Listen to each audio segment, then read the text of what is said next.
Voltamos ao estudo da Epístola de Paulo aos Efésios, capítulo 3. Hoje iremos concluir este capítulo. Estaremos estudando o capítulo 3, versículos 18 a 21. Amém? Vamos à leitura da palavra de Deus, onde está escrito assim: Podeis perfeitamente compreender com todos os santos qual seja a largura, o comprimento e a altura e a profundidade, e conhecer o amor de Cristo, que excede todo o entendimento, para que sejais cheios de toda a plenitude de Deus. Ora, aquele que é poderoso para fazer tudo muito mais abundantemente, além daquilo que pedimos ou pensamos, segundo o poder que em nós opera. A esse glória na igreja por Jesus Cristo em todas as gerações, para todo o sempre. Amém. Que Deus aplique o texto lido em nossos corações, em nossas mentes e em nossas vidas. Amém? Bom, amados irmãos, o versículo 18 fala de conhecer Cristo em sua medida completa, em sua completa estatura, certo? Aí nós temos para poderdes, a conhecer a Jesus, poderes perfeitamente compreender com todos os santos qual seja a largura e o comprimento e a altura e a profundidade. Isso em relação a Jesus Cristo, conhecer Cristo plenamente. A palavra de Deus diz em Efésios, capítulo 4, versículo 13, o seguinte: Efésios 4, 13 diz assim: até que todos cheguemos à unidade da fé e ao conhecimento do Filho de Deus, a homem perfeito, à medida da estatura completa de Cristo. Então é interessante que se entenda essas quatro coisas aqui: largura, comprimento, altura e profundidade, em relação a Cristo, certo? Então é conhecer Cristo plenamente, conhecer Cristo como verdadeiro Deus e vida eterna, conhecer Cristo como o Senhor dos senhores, conhecer Cristo como o autor da vida, conhecer Cristo como aquele que fez todas as coisas e sem Ele nada do que foi feito se fez. Conhecer Cristo de forma divina e não religiosa. Conhecer Cristo como o único caminho que leva o homem ao céu. Conhecer Cristo como o único que é capaz de nos dar vida e vida eterna. Esse versículo fala-nos da estatura completa de Cristo. Fala-nos de compreendermos plenamente quem é Cristo. Compreendermos a grandeza de Cristo. Compreendermos a bondade de Cristo. Compreendermos a divindade de Cristo. Compreendermos a humildade de Cristo, a bondade do Senhor e Salvador Jesus Cristo, sem esquecer também da severidade e da justiça, porque Cristo não é injusto, Ele é justo. Então, aqueles que andam de conformidade com o Evangelho, estes são eternamente salvos. Aqueles que rejeitam o Evangelho, que não creem no Evangelho, estes são eternamente perdidos. Então este versículo 18 é relacionado ao Senhor e Salvador Jesus Cristo. Não é relacionado a uma outra pessoa, nem a uma outra situação. É relacionado a Cristo. É necessário que conheçamos Cristo como a estatura completa. No Evangelho de João, Cristo é apresentado como Deus, certo? Então é de suma importância que sempre que se fale de Cristo, que se entenda que Cristo é verdadeiramente Deus. Ninguém jamais viu ao Pai, mas o Filho o revelou. Cristo é a exata imagem de Deus. Cristo é o verdadeiro Deus e a vida eterna. Então, conhecer Cristo exatamente assim, como o verdadeiro Deus e a vida eterna. Agora, o versículo 19 diz: e conhecer o amor de Cristo. No versículo 18 é conhecer a pessoa de Cristo. No versículo 19 é conhecer o amor de Cristo. E há uma diferença entre a pessoa de Cristo e o amor de Cristo. não é? Cristo é o sujeito, o amor é o que ele sente, é o predicado, certo? É de suma importância entendermos isso. Então, conhecer o amor de Cristo, que excede todo o entendimento. Você não vai entender plenamente, porque o amor de Cristo excede o entendimento, mas você vai conhecer o amor de Cristo. E o amor de Cristo é manifestado por nós pelo fato dele ter morrido na cruz do Calvário. A morte de Cristo na cruz do Calvário é a prova deste amor de Deus para conosco. Então, conhecer o amor de Cristo, que excede todo o entendimento. Esse amor de Cristo que é perfeito e não há quem nos separe dele. Vamos até Romanos capítulo 8. Romanos capítulo 8, versículo 35. Romanos 8, 35 nos diz o seguinte: quem nos separará do amor de Cristo?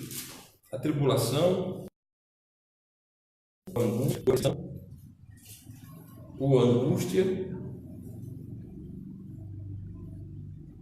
Repetindo, quem nos separará do amor de Cristo? A tribulação, a angústia, ou a perseguição, ou a fome, ou a nudez, ou o perigo, ou a espada? Como está escrito, por amor de ti somos entregues à morte todo o dia, somos reputados como ovelhas para o matador. Mas em todas estas coisas somos mais do que vencedores por aquele que nos amou. O amor de Cristo, que excede todo o entendimento, nos faz mais do que vencedores nele, na pessoa dele.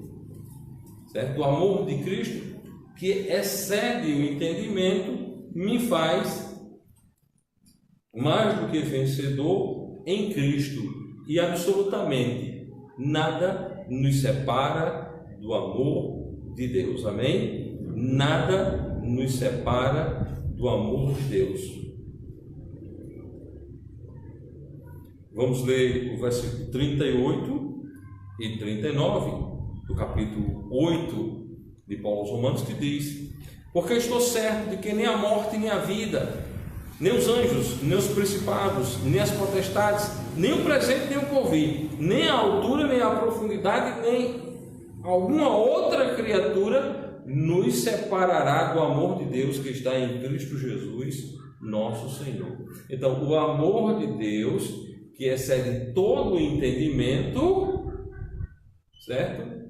É nos manifestado em Cristo Jesus, e ninguém nos separa desse amor. Amém? Ninguém nos separa desse amor. Efésios capítulo 5, versículo 2. Efésios 5, 2.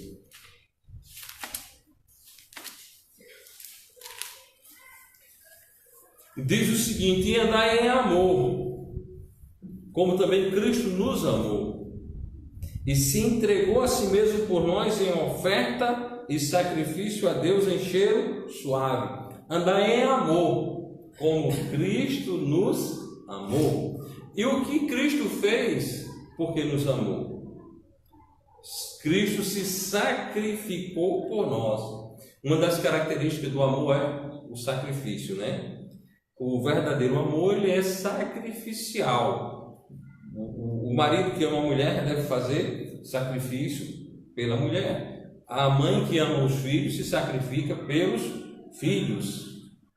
O marido, de modo muito especial, tem uma relação bíblica de amor para com a sua mulher, a ponto de se sacrificar por ela, como Cristo se sacrificou pela igreja. Então, o amor verdadeiro de Cristo o fez se entregar a si mesmo por nós. Cristo se entregou. Ele, digamos assim, ele em si mesmo, ele tem poder, certo? Ele tem poder para ter resistido e não ter ido para a cruz, não? Cristo poderia não ter ido para a cruz, mas ele se entregou, ele deu a vida pelos infiéis, ele deu a sua vida pelos perdidos, certo? Então, compreender este amor conhecer esse amor. Conhecer esse amor é de fundamental importância para que a nossa relação com Cristo seja de amor sincero e verdadeiro para a honra e glória dele. É necessário que, conhecendo esse amor, possamos de fato amar a Cristo para a honra e glória do Senhor. E ao falarmos de Cristo, ao falarmos desse amor de Cristo, falarmos com conhecimento de causa, certo? Falarmos, eu conheço o amor de Cristo. O verdadeiro evangelho, irmãos, não é ato religioso, não é você vir para a igreja e não. O verdadeiro evangelho é você ter convicção de que é uma pessoa salva e essa tal convicção mexer com sua vida. Você não pode conhecer o amor de Cristo e ser indiferente. É impossível você conhecer o amor de Cristo e ser uma pessoa indiferente com o evangelho, com o serviço de Deus. Então, conhecer o que foi que Cristo fez por você. Cristo morreu na cruz para você não ir para o inferno. Esse é o resultado do amor de Cristo.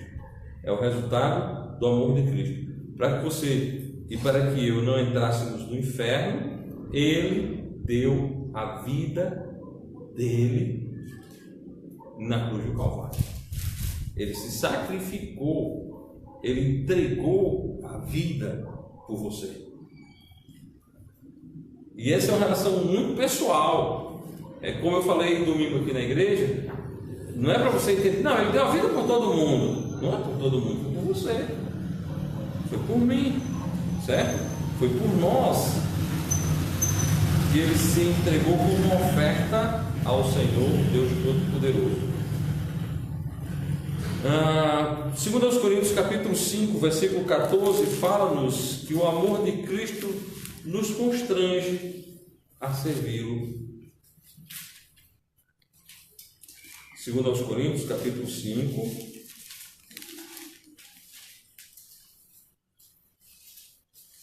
versículo 14, está escrito assim: porque o amor de Cristo nos constrange, julgando-nos assim, que se um morreu por todos, logo todos morreram. O amor de Cristo nos constrange. Qual é o constrangimento? Qual é o constranger aí? O amor de Cristo nos constrange da seguinte maneira: Ele morreu por nós, sendo nós ainda pecadores. Ele deu a vida dele na cruz do Calvário, sendo nós ainda pecadores, certo? O amor de Cristo, Renan, não é algo distante. O amor de Cristo é real e foi por você que ele morreu na cruz. O amor de Cristo é algo real e ele entregou a vida dele na cruz do Calvário. Veja a relação, porque o amor de Cristo nos constrange, julgando nós assim, que se um morreu por todos, logo todos morreram. Ele morreu pelos ímpios pecadores. O amor de Cristo o fez enfermar por nós. O amor de Cristo o fez ser pendurado em uma cruz. Certo? O amor de Cristo fez isso. Então, eu devo ser constrangido a servi-lo por causa desse grande amor que ele teve para conosco, desse grande amor que ele demonstrou naquela maldita cruz para conosco. Versículo 20 diz: ora, aquele que é poderoso para fazer tudo muito mais abundantemente, além daquilo que pedimos ou pensamos, segundo o poder que em nós opera. Presta atenção na grandiosidade desse texto. Ora, aquele que é poderoso para fazer tudo muito mais abundantemente, além daquilo que pedimos ou pensamos, segundo o poder que em nós opera. Conhecer aquele que é poderoso. Mas, irmãos, nós devemos conhecer aquele que é poderoso. O poder emana de Deus, é Deus que é poderoso. Deus é quem supre todas as nossas necessidades. Deus é quem abre as portas para o suprir das nossas necessidades. Muitas vezes nós nos desgastamos e ficamos correndo e buscamos a A, buscamos a B, mas é Deus quem nos ampara. Quem nos ampara verdadeiramente é Deus. Então, Ele, Deus, é aquele que é poderoso para suprir todas as nossas necessidades, e não tão somente isso, além do que pedimos ou pensamos. Eu tenho certeza que na vida que vocês têm em Cristo Jesus, vocês já foram surpreendidos, não? Com coisas além do que você pensou. Às vezes nós estamos pedindo uma coisa e Deus nos dá uma imensuravelmente maior. Não é assim? Todos os crentes que têm um relacionamento pessoal de comunhão com Deus são agraciados com estas coisas. Porque é atributo de Deus fazer além do que você pede e além do que você pensa. Ele lhe dá mais do que você pede e Ele lhe dá mais do que você pensa em receber. Certo? Que isso aí é uma questão fascinante em Deus, que Ele nos surpreende. Deus nos surpreende. Deus nos surpreende. Pode ter certeza disso.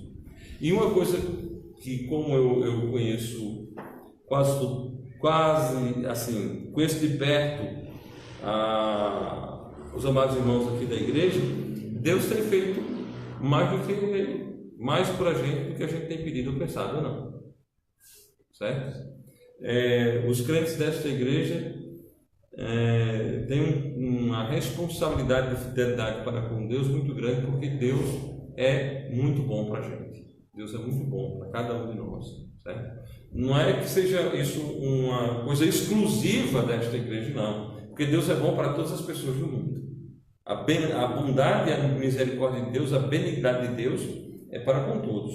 Mas eu estou falando no sentido restrito do nosso comprometimento com Deus, de procurarmos alinhar nossa vida pela palavra de Deus, de responsabilizarmos nossos filhos andarem no caminho do Senhor para a honra e glória dele.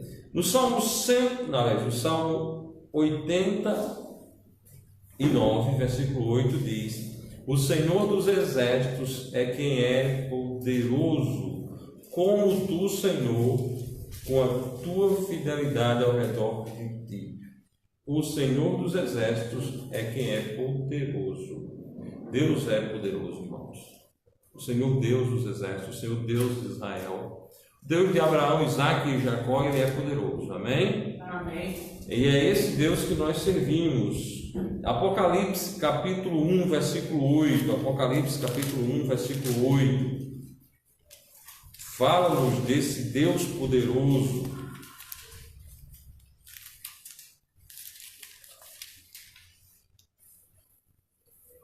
Diz o seguinte: eu sou o Alfa e o Ômega, o princípio e o fim, diz o Senhor, que é, e que era, e que há de vir, o Todo-Poderoso. O Todo-Poderoso, certo? O Todo-Poderoso, o Senhor é o Todo-Poderoso. É Ele que tem todo o poder, certo? É Ele que tem o poder da vida, o poder da morte, o poder das bênçãos. É Ele que tem todo o poder. E o crente em Jesus Cristo, ele precisa se habituar a entender isso e buscar a Deus verdadeiramente, orar ao Senhor, ter tempo de oração. Senhor, eu preciso disso, Senhor, porque o Senhor é poderoso. Amém? Amém. Ele é poderoso. Judas 1:24, Judas capítulo único, versículo 24, diz: ora, aquele que é poderoso para vos guardar de tropeçar e apresentar-vos irrepreensíveis com alegria perante a sua glória. Amados irmãos, nós crentes salvos por Jesus Cristo somos vis pecadores como qualquer um, e nós não viemos da lama, porque o Senhor é quem nos sustenta poderosamente. É Ele que é poderoso, certo? Para vos guardar de tropeçar. Nós não vivemos tropeçando e caindo, tropeçando e caindo, porque o Senhor é quem é poderoso para nos guardar de tropeçar. Amém? E ainda nesse versículo de Efésios, explicando esse versículo de Efésios, nós vamos para 2 Timóteo, capítulo 1, versículo 12. 2 Timóteo, capítulo 1, versículo 12, falando deste poderoso Deus, que é o nosso Deus, certo? E nesse verso de Timóteo é algo marcante, algo maravilhoso, certo? Versículo 12 do capítulo 1 de 2 Timóteo. Olha só que coisa maravilhosa. Diz o seguinte: por cuja causa padeço também isto, mas não me envergonho, porque eu sei em quem tenho crido e estou certo, que é poderoso para guardar o meu depósito até aquele dia. Amém? Aqui nós temos toda essa característica de poder de Deus, esse atributo do poder de Deus direcionado para a nossa vida, dizendo que Ele, Deus, é capaz de guardar o nosso depósito. O nosso depósito aqui é a nossa salvação, é Ele quem guarda, amém? Nós somos salvos porque Ele quem guarda. Aí Paulo passa por aperto, Paulo passa por prisão, Paulo passa por padecimentos vários, mas ele diz: por cuja causa padeço também isto, mas não me envergonho, porque eu sei em quem tenho crido, e estou certo de que é poderoso para guardar o meu depósito até aquele dia. Você sabe, irmão, em quem você tem crido? Você sabe em quem você tem depositado a sua fé, a sua confiança? A palavra de Deus diz que a nossa fé e a esperança devem estar em Deus. A fé, a confiança de Paulo estava em Deus. A nossa fé está em quem? Devemos confiar plenamente no Senhor, para a honra e glória tão somente dele. Bom, e a esse Deus Todo-Poderoso, ele deve receber glória aonde? Na igreja. Vai dizer o versículo 21, lá de Efésios, capítulo 3, Efésios 3, 21. Efésios 3, 21 diz: a esse glória na igreja, por Jesus Cristo, em todas as gerações, para todo sempre. Amém. A esse Deus Todo-Poderoso deve receber glória onde? Na igreja de Cristo. Aquela igreja que Cristo estabeleceu, batista, local visível, deve glorificá-lo, certo? E essa igreja que glorifica a Deus é aquela igreja a qual Jesus Cristo disse: as portas do inferno não prevalecerão contra ela. Mateus capítulo 16, versículo 18. Mateus 16,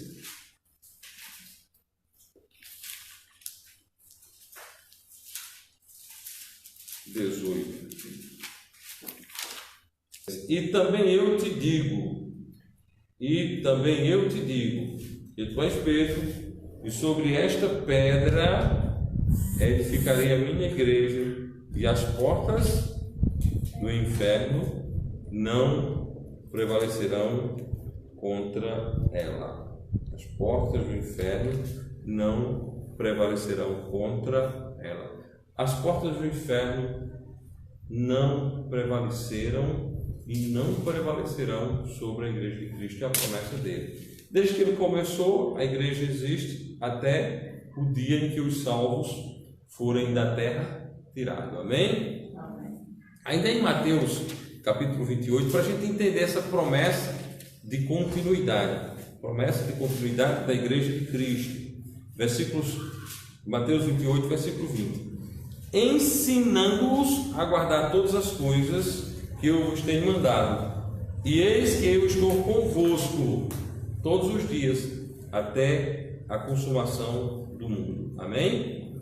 Cristo está conosco todos os dias. Desde que Cristo estabeleceu a sua igreja, Ele tem estado com a sua igreja todos os dias, para a honra e glória tão somente do nosso Deus bendito. Deus tem estado com a sua igreja para a honra e glória dele. Bom, e mais um versículo nessa direção da continuidade da igreja, 1 Coríntios capítulo 11. 1 Coríntios capítulo 11.